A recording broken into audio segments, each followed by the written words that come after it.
Hello everybody, welcome back to my YouTube channel. So guys, in this video I'm gonna be showing you how to fix cash card approval not working. When you try to order your cash card and want to approve and it's not working for you guys, then what you need to do guys, just simply you have to make sure that you have verified your email address or phone number, or also you have verify your identity with your license, okay guys, or with your ID card.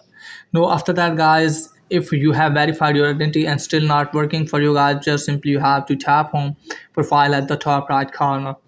Now after that you have to scroll it on and just simply have to tap on sport. Now after that you have to wait some seconds. From here you have to tap on something else. Now after that guys, what you need to do is just simply you have to tap on cash card. Now from here guys, you have to scroll it on and just simply have to tap on issue with cash card. Now from here guys, just simply have to tap on name on cash card. Let me tell you that you have to tap on contact support and just simply have to tap on chat.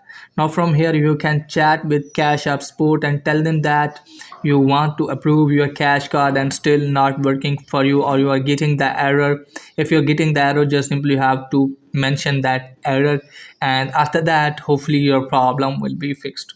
So that's pretty much for today video. If the video is helpful, please like and subscribe my channel. Thanks for watching.